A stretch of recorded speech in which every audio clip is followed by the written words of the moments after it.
అడవికి దగ్గరగా ఉన్న ఒక అందమైన గ్రామంలో కిరణ్ అనే బాలుడు ఉండేవాడు. కిరణ్ చాలా మంచి మనసున్నవాడు. ఒకరోజు పాఠశాల ముగిశాక అతను తన సంచిని భుజాన వేసుకుని హుషారుగా ఇంటికి నడుస్తున్నాడు. అడవిలోని దారిలో ప్రకృతిని చూస్తూ మురిసిపోతున్నాడు. దారిలో వెళ్తుండగా ఒక పెద్ద చెట్టు కింద కిరణ్కు ఒక చిన్న పక్షి కనిపించింది. అది ఎగరలేక కింద పడిపోయి బాధపడుతోంది. ఆ పక్షి రెక్కకు గాయమైంది. అయ్యో, పాపం చిన్న పక్షి అని కిరణ్ బాధపడ్డాడు. కిరణ్ ఆ పక్షిని చాలా జాగ్రత్తగా తన 2 చేతుల్లోకి ఎత్తుకున్నాడు.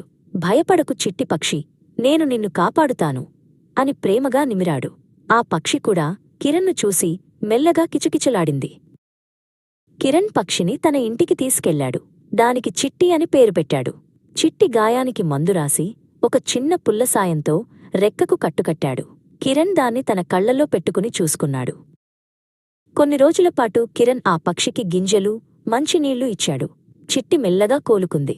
అది మళ్లీ తన రెక్కలను ఆడిస్తూ కిరణ్ భుజంపై కూర్చోవడం మొదలుపెట్టింది.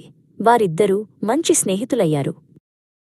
పక్షి పూర్తిగా నయమయ్యాక దాన్ని ఆకాశంలోకి వదిలేసే సమయం వచ్చింది. కిరణ్ చిట్టిని పొలాల్లోకి తీసుకెళ్లి గాలిలోకి వదిలాడు. బాగా ఎగురు చిట్టి, మళ్లీ కలుద్దాం అని నవ్వుతూ వీడ్కోలు పలికాడు. కొన్ని నెలలు గడిచాయి. ఒకరోజు కిరణ్ అడవిలోకి మామిడి పండ్ల కోసం వెళ్లాడు. ఒక పెద్ద చెట్టు నిండా పండిన మామిడి పండ్లు ఉండటం చూసి అతను ఆశగా చెట్టుపైకి ఎక్కాడు. కిరణ్ చెట్టు చివరకు వెళ్లి పండ్లు కోయసాగాడు. కాని అకస్మాత్తుగా కిరణ్ కాలు జారిపోయింది. అతను పట్టు తప్పి చెట్టుపై నుండి కింద పడిపోయాడు. అతని కాలికి బాగా దెబ్బ తగిలింది. అతను లేవలేకపోయాడు.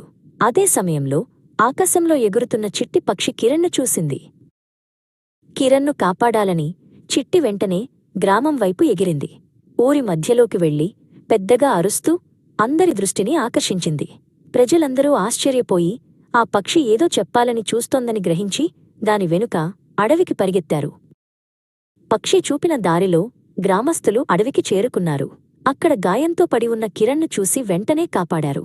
కిరణ్ చేసిన చిన్న సహాయం అతనికి పెద్ద ప్రాణదానంగా తిరిగి వచ్చింది. కిరణ్ మరియు చిట్టి ఎప్పటికీ స్నేహితులుగా మిగిలిపోయారు. నీతి: మనం చేసే మంచి పనులు ఎప్పుడూ వృధా పోవు. అవి ఏదో ఒక రూపంలో మనకు మేలు చేస్తాయి.